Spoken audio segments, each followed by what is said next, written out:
Good morning. It is 8:07 in the morning on Saturday, and I just got off work for my ICU job. I'm a breakfast after work person before I go to sleep. So I've got some cookies and cream protein Cheerios with some Fairlife milk, and then I'm basically going to take a shower and go to sleep afterwards.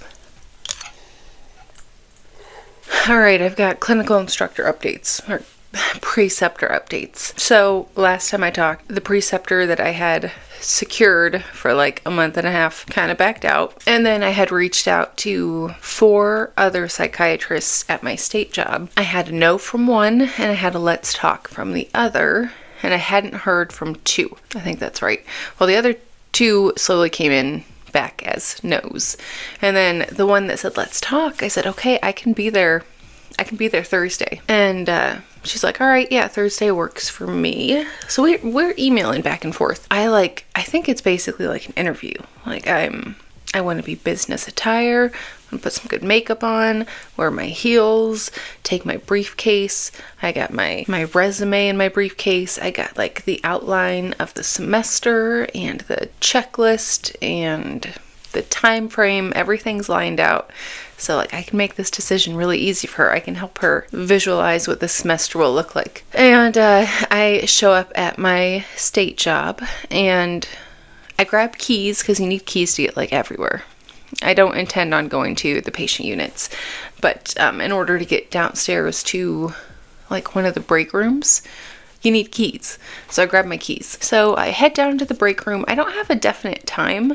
I'm assuming like either in between patients or like after she gets back to me, we'll figure out a better time. But I'm like, you know what? I have homework to do anyhow. So I'm just going to take my laptop, sit in this break room and do homework until she finds time. Well, we text, email back and forth, and she says, okay, what unit are you working on today? And I said, I'm here on my own time. I'm just doing homework in a break room. So my schedule's flexible. Whenever you've got time, I can meet with you. And then she hits me with I'm pretty sure we're not supposed to be here if we're not on the clock. Like, why don't you call this supervisor and see what they have to say?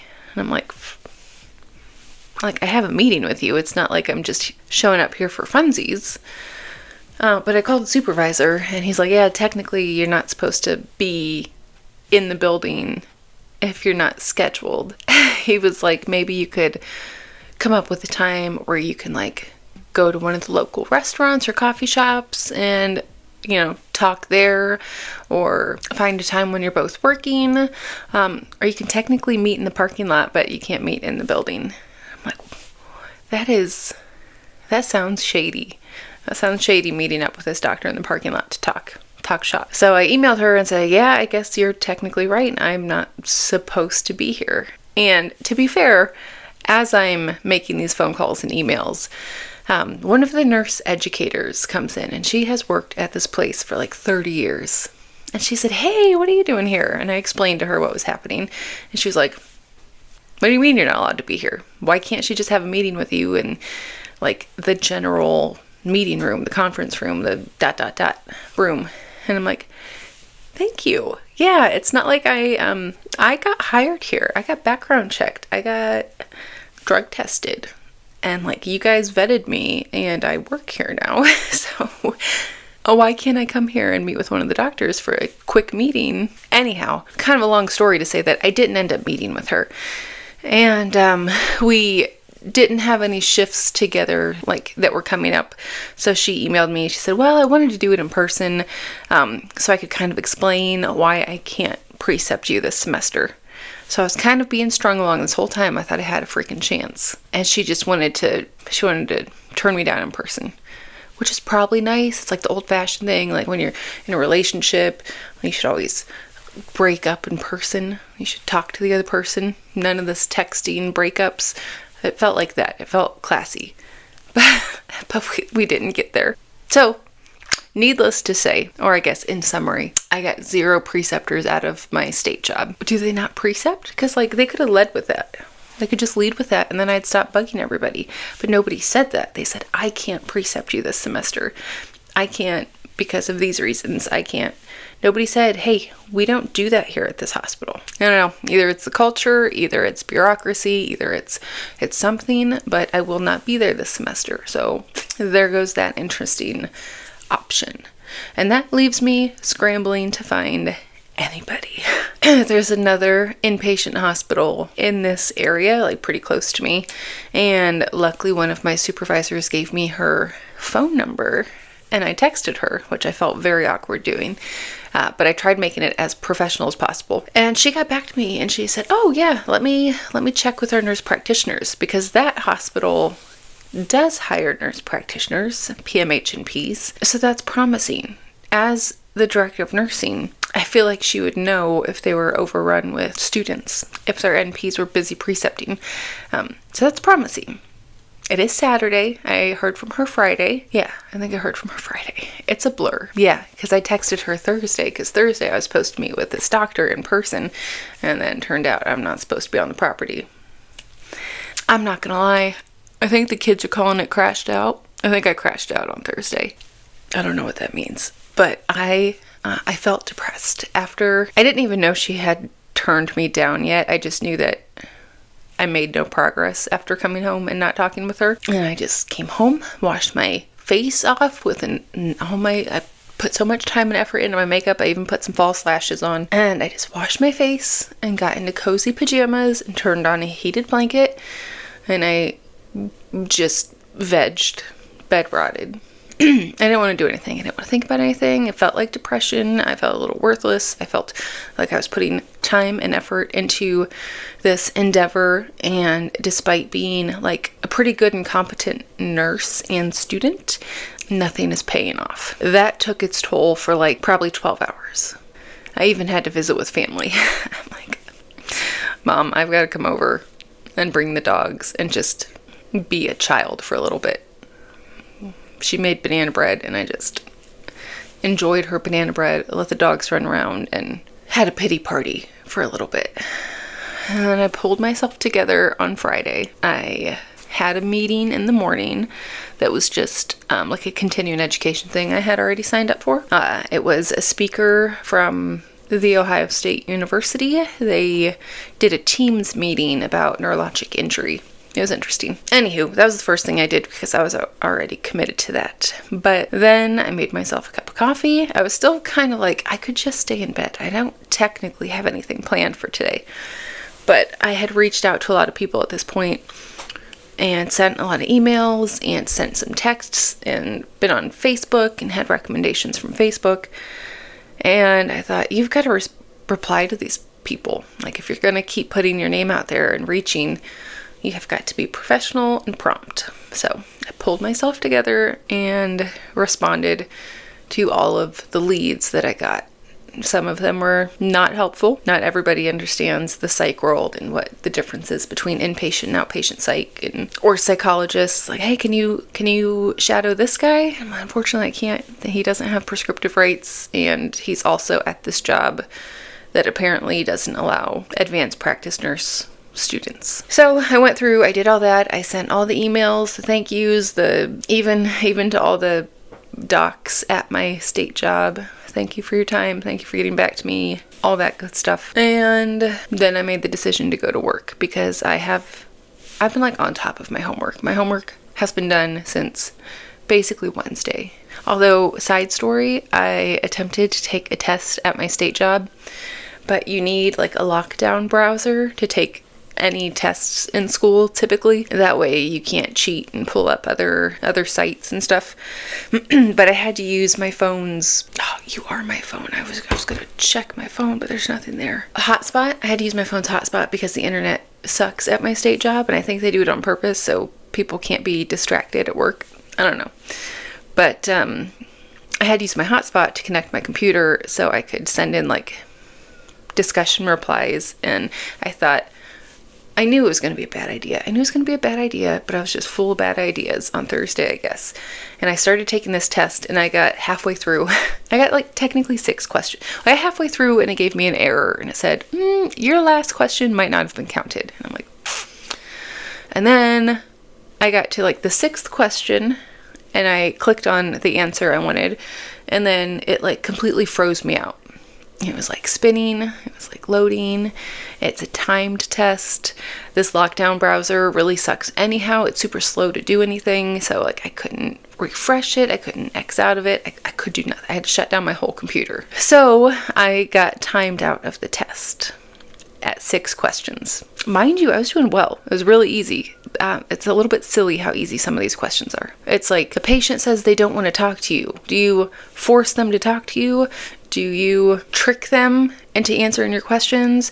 Or do you say, if we get through these questions, you can rest and like I'll stop bugging you kind of thing. It's like, well, you're not going to force them or trick them. So just tell them, look, man, the easy way to do this, if you answer this question for me, I'm done bugging you. Silly questions. Anyhow, I was able to look at my grade and I got a 60%, which is 6 out of 10 questions, which is all I answered. So I was on my way to 100 freaking percent. So I emailed my teacher to see if I could retake it, like have it reopened.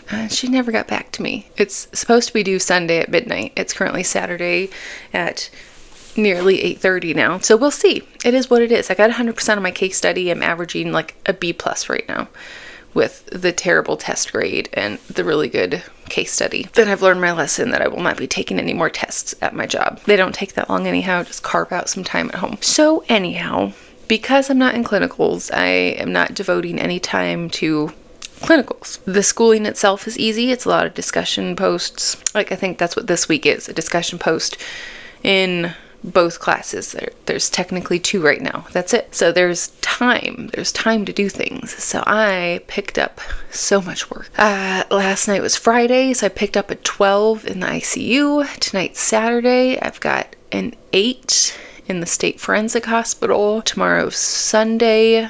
I'm planning on a 12 in the ICU. Monday, I've got an 8 in the State Hospital.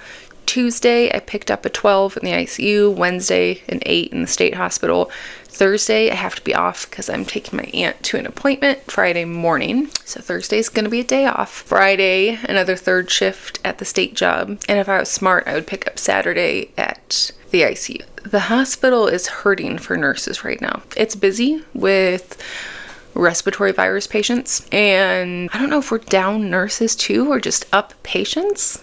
I don't know what the problem is, but they're hurting for nurses and they're sending out texts every day, every shift. Please come in and work. And they did offer incentive for the last year and a half. It's been $10 an hour extra. That's what the incentive is. As a PRN nurse, I am eligible for bonus or incentive after 24 hours of work in a pay period. It's 2 shifts in a pay period. Anything else in that pay period is eligible for bonus if they're offering it. So for the last year and a half, that bonus has been $10 an hour extra. It's not bad.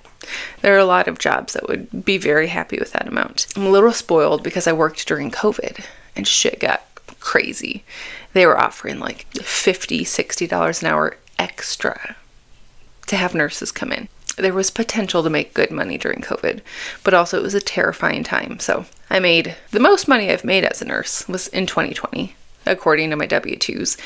But there are a lot of nurses that made a lot more than me. They just threw caution to the wind and they came in every day. But anyhow, we're getting so short that for the last month, I've seen $20 an hour being offered as bonus.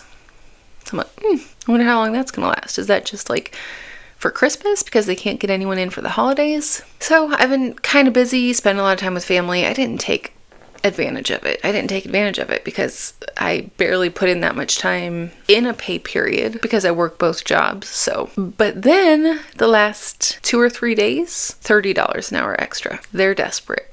And so am I. If I'm not doing clinicals, it's time to stock back up. So I'm going to hate myself because I haven't worked this much floor work in forever. But I need to take advantage of the bonus they're offering while they're offering it. Especially while I'm not in clinicals, especially while I am in school. So I picked up last night. I called yesterday at noon. I said, hey, you guys need a nurse tonight? And they said, yeah, where do you usually work? And I said, ICU. It's okay, I'll put you there.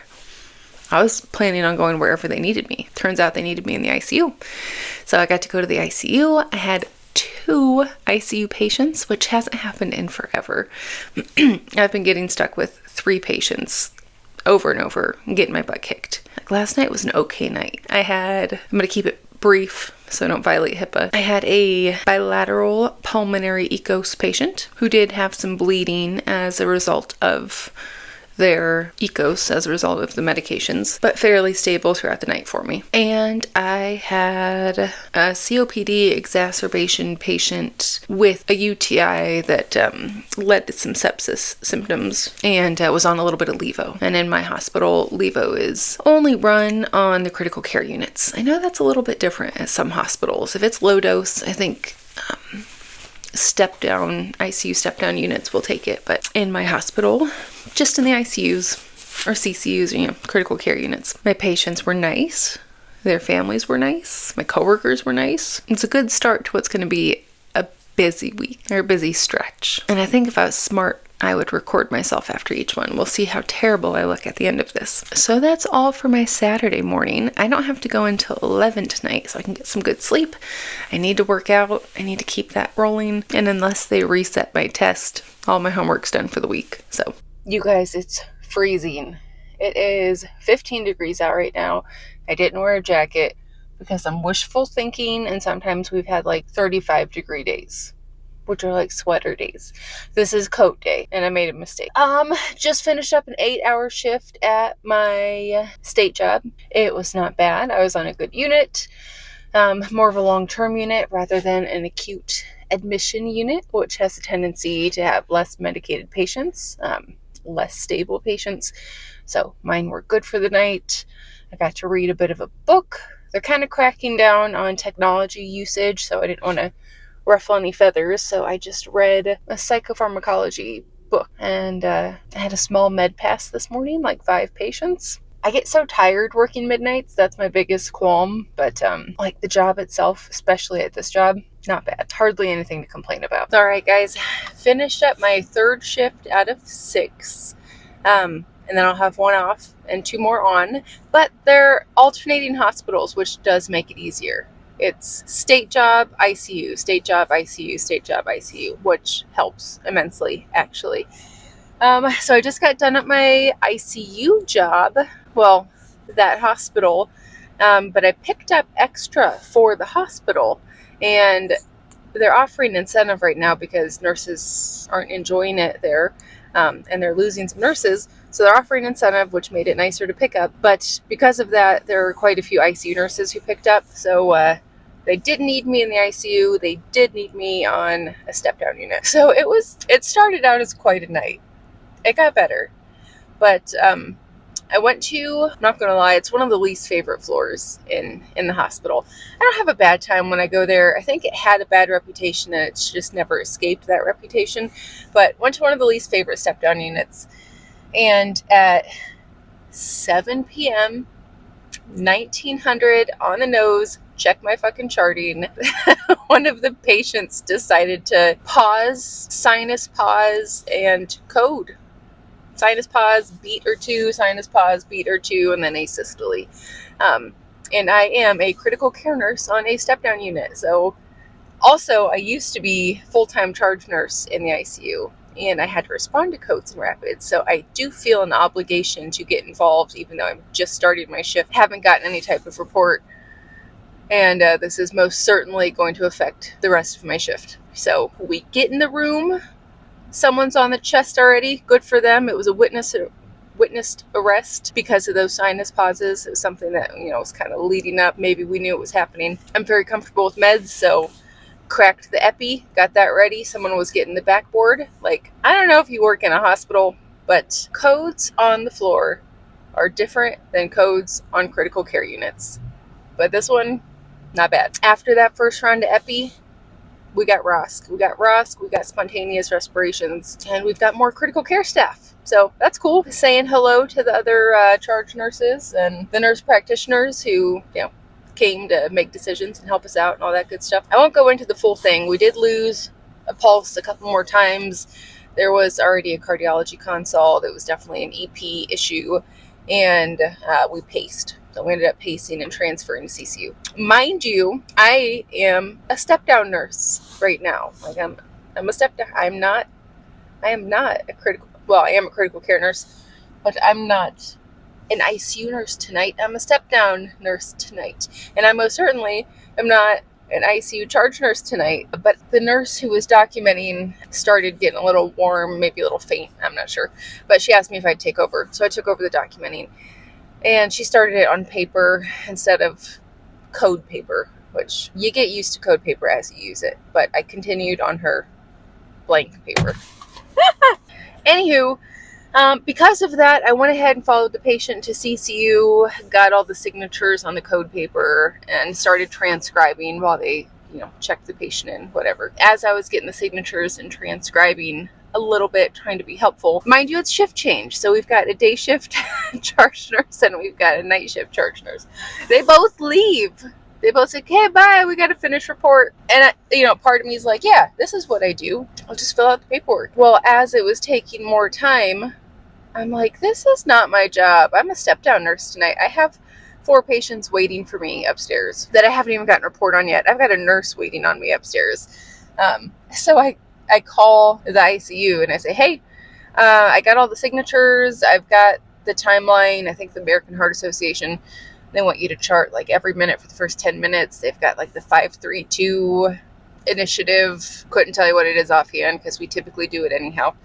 Compressions, epi, shock within certain time frames. So I called the unit and I say, hey, I have patients. I got the signatures. I cannot finish this. I've got stuff to do. I'm sending it to you because it's their responsibility to finish it. And honestly, it was the day shift charge nurse that took the call.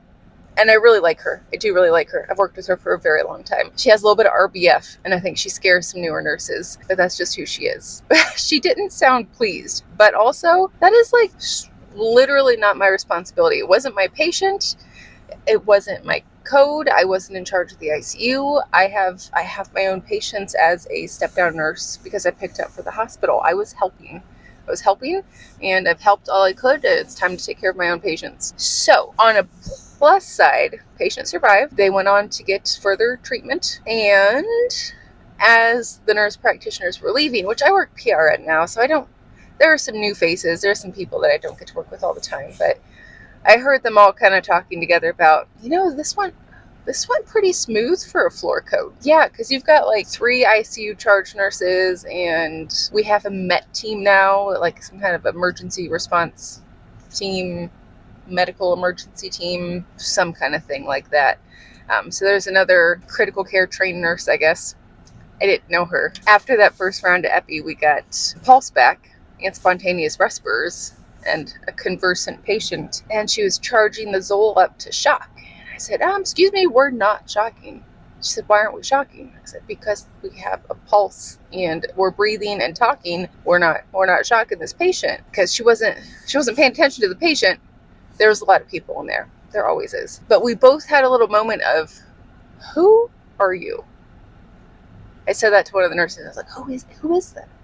Apparently it was the emergency response team nurse, medical emergency team nurse, medical, whatever it is.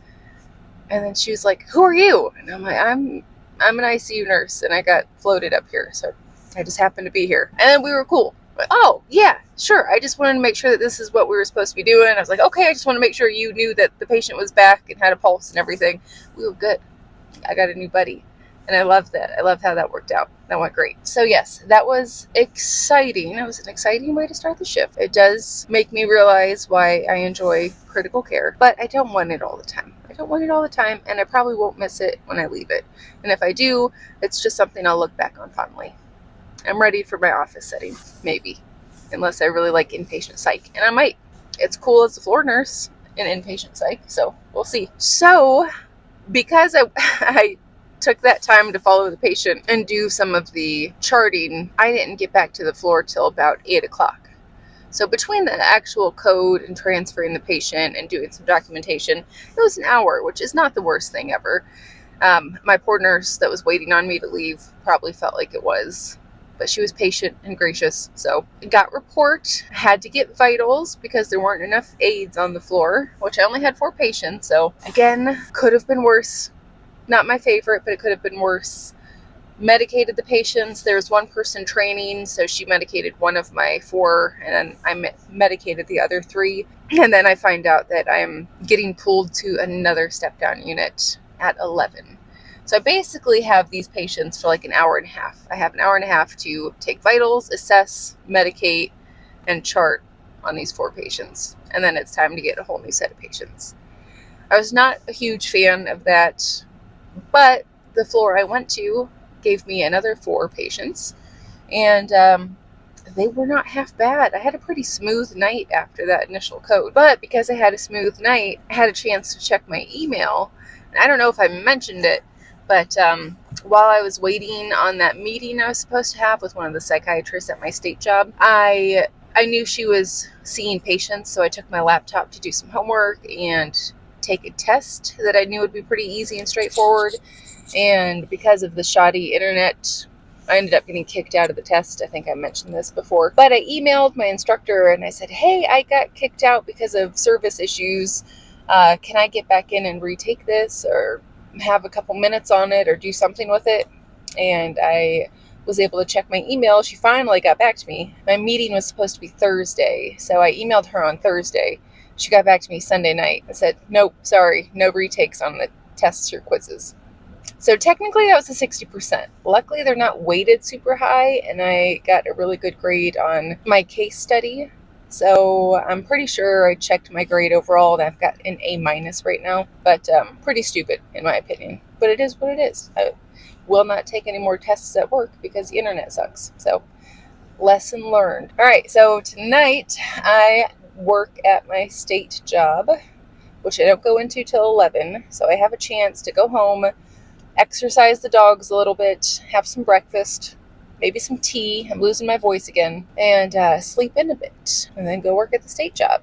So I'll keep you updated. We'll see you at the state job, either before or after. We'll see. Just finished up night 4 of 6-ish, and it is 3 degrees outside, but it feels like -7. This is the state job that I'm leaving. It's shift change, everybody's leaving, and I feel kind of weird recording myself. But no real updates. Nothing eventful happened. I was the med nurse. I had 1 med to pass this morning. I did some safety checks. I got my homework done, which is good because my first discussion post, I have 2 discussion posts due this week, and the initial posts are due by Tuesday at midnight. Today is now Tuesday, so I would have had to get them done before I go to work in the ICU tonight, or in the ICU, which almost never happens. But they're done, and I can just sleep. Hopefully I get a nice, cozy sleep when I get home, and my dogs aren't too mad at me for not wanting to play, because it's time to catch up a little bit. All right, I'll see you next time. Okay, I just made it home from night 4. I got home a little earlier than I expected, so I am making myself a little breakfast, trying to burn off some energy with the dogs, and getting ready to take a nice warm shower and just prepare myself for the good sleep that I'm going to have. So yesterday I was ambitious, and before work, because it was an 11 to 7 shift at the state job, I made brownies. Don't mind how I cut them. It's just me and my husband here, and we just pick. So, no. You have anything to say? You have something to say? Meow. Meow. Meow. No.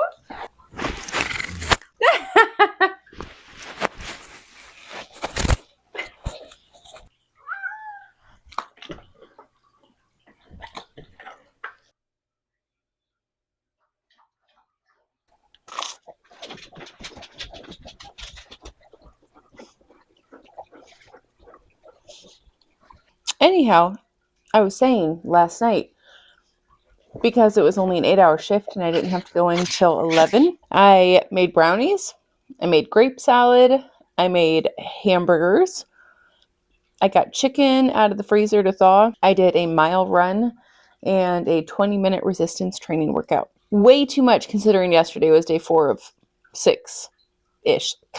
It's like 8 shifts in a row, but I have one day off in between so I can take my aunt to a doctor's appointment. I got shit done yesterday. And I paid for it last night at work because I was super tired. And at 3 o'clock in the morning, I thought I was going to fall asleep for sure and didn't know how I was going to make the next. I hit a slump. I hit a wall. And tonight I am signed up to work in the ICU. So we'll see if they need my help. Otherwise, I'll be somewhere in the hospital and I'll let you know.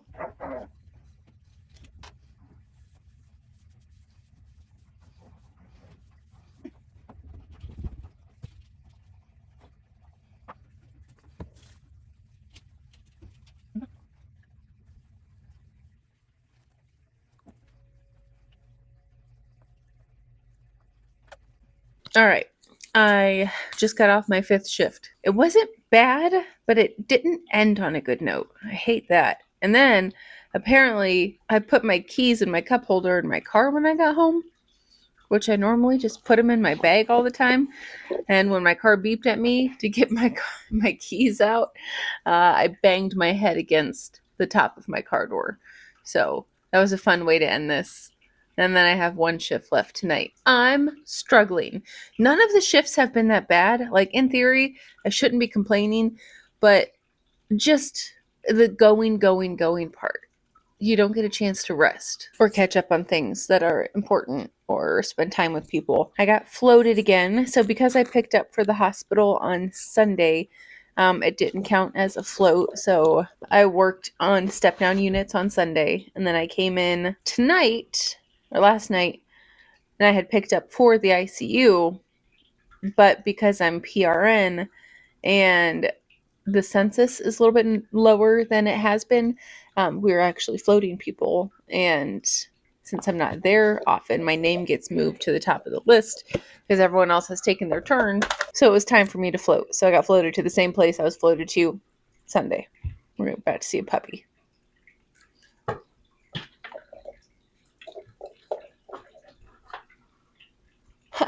I had 4 patients I started with. I discharged one right off the bat, like 8:15. Discharged one patient at like 8:15. 2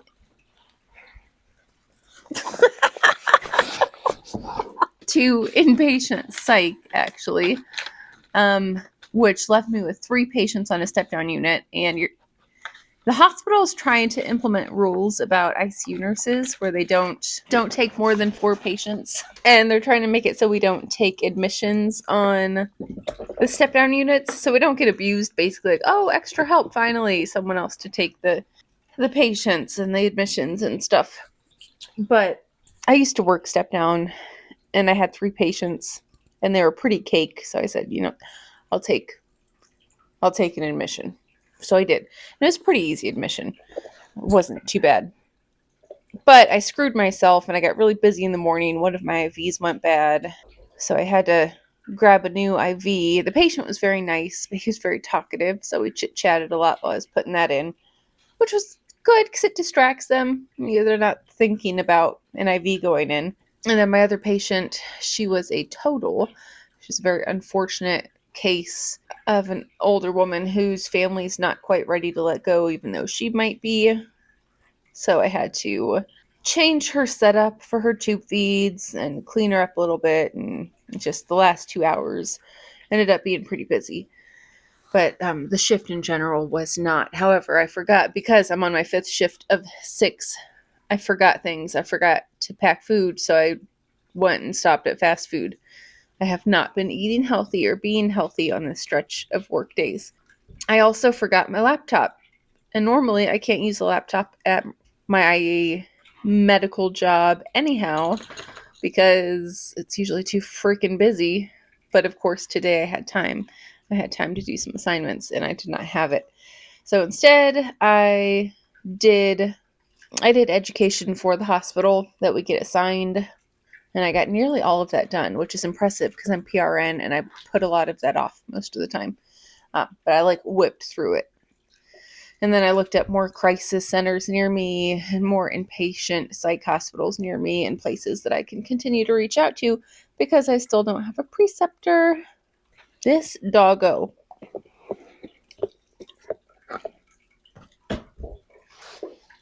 Killing me. I guess I'm going to play fetch for like 15 minutes and then take a shower and then go to bed.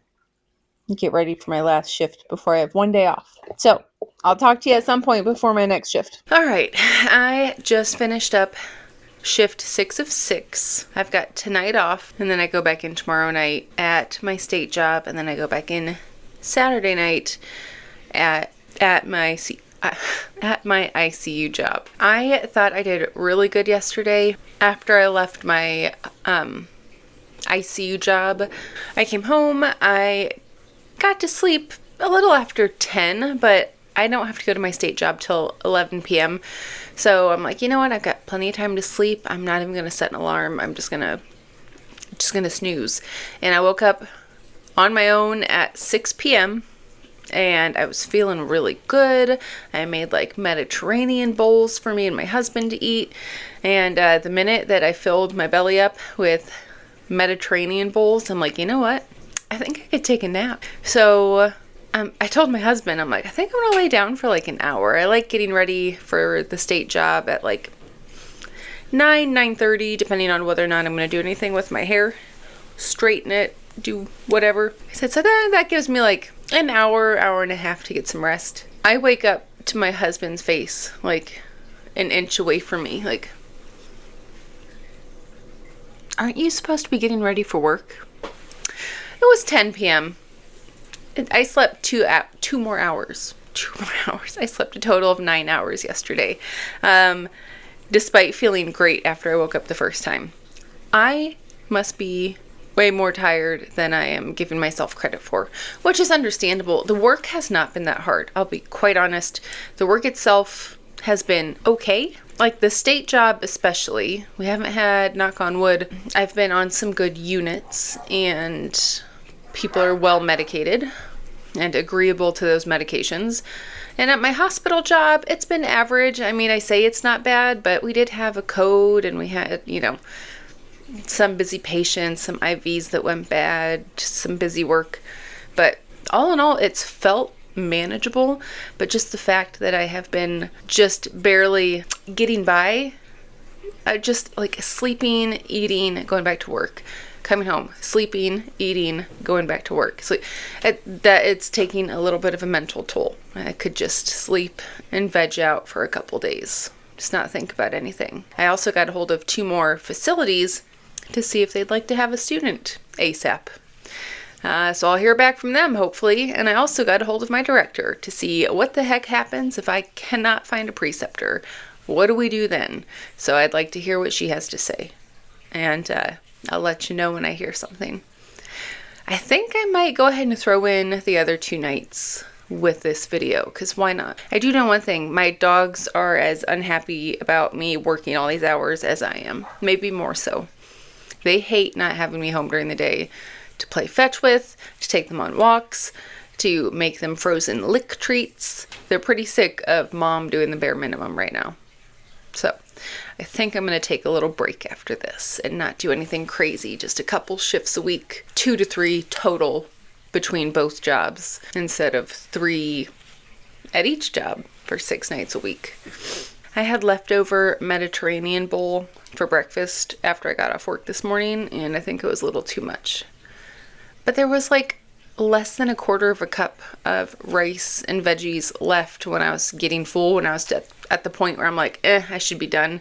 I'm not going to put a quarter cup of rice back in the fridge to finish later, so I ate it. Now I'm like kind of regretting it. But that's okay, because I'll take a shower and I'll get comfy in bed, and then hopefully I'll just be comfy and get a good day's sleep. And if I don't, I'll sleep tonight. And I'll check back in with you guys maybe tomorrow.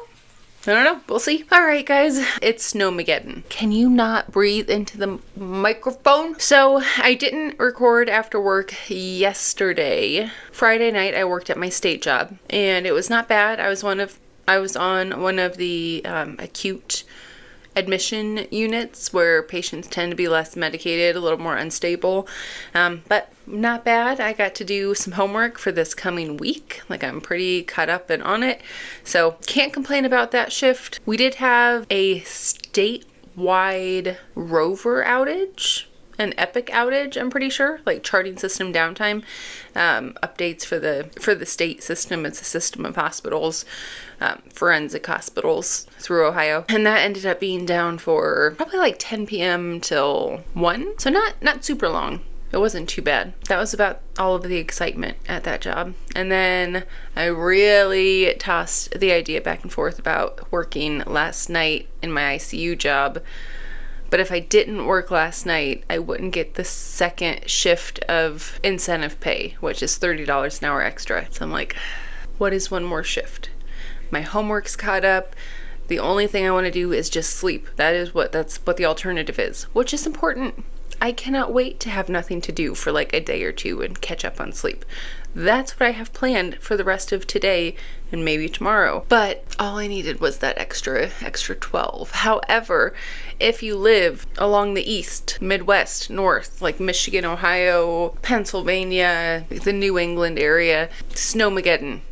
They've been talking about it. Big snowstorm this weekend. So everyone, there's a lot of declared state of emergencies in preparation for the snow that we were getting, and ice and bad visibility conditions and road conditions. The word from everybody was stay home if you can. But of course, healthcare workers can't stay home, and the hospital did need extra hands. So I called in and I picked up 12 hours last night. The ride there was fine. It didn't start snowing until like 2 a.m. And even then it was a nice light dusting at first. But at like 4:30 or so, she really started coming down. And I've got a couple clips. I got off work just in time for my husband to go feed and water the goats. Our animals are on a family farm a couple miles away. He was in his car letting it warm up when I got off work, so I just went from my car to his car and we went and fed and watered the goats. So here is a video of the goats enjoying themselves and not looking too put out by the cold at all. And also here's what the roads looked like.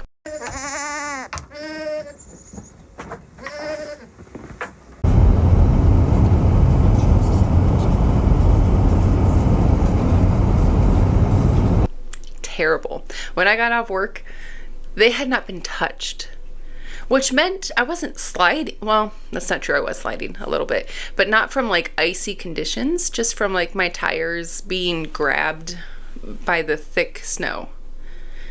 And I could have prevented it, but there was nobody on the road. So I tested, that's how you learn. That's how you learn how to drive in the snow, is push limits a little bit. There's nobody on the road. It's a Sunday morning at like 7:30 in the morning. Everyone's told to stay home anyhow because of the conditions. So I pushed it a little bit and I did a little bit of sliding here and there, and it was fine. It was fun. I got home safe. We went and fed the goats, and that drive was safe, and we finally saw some more plow trucks on the road. So they're starting to take care of that. But we're supposed to continue to get a lot of snow through at least Monday morning. So all of today we're supposed to continue on with this snow. Nothing too interesting at work last night. I got floated again because I picked up for the hospital, and the ICU already had enough nurses. So I went to, it's the 4th floor. It used to be all rehab, but they cut it in half, and the back is rehab and the front is like a discharge unit. So I was like technically the only nurse on the discharge unit, but rehab had patients and 2 nurses also. So like the nurses station had 3 nurses at it. I don't know. The setup is funky, but it worked out and it was fun, and it was actually a really good crew. I had a good time talking with everybody, and I don't mind not working in the ICU. In fact, I kind of mind working in the ICU. It's been less and less fun. We're always busy in the ICU. Those patients, antibiotic after fluid bolus, after pressor, titrations. It's nice to just be able to sit and talk with the nurses around you after like a decent med pass. So that was my 80-hour work week. I mean, it was slightly over a week, but it's nearly my 80-hour work week. We got it. We made it. We are done. Homework's mostly caught up. I mean, besides the fact that we're going into a new week, and also I still need to get a preceptor. I'm not doing shit today. I'm gonna relax. I'm gonna take it easy. I don't know if this was interesting or not. I can't tell what's interesting anymore. It's a true life of a nurse that does random shit from ICU to step down to psych to all kinds of stuff. But let me know what you think and if you want more of this. Now I am gonna take a shower and go to bed. So I will see you in the next video. Bye.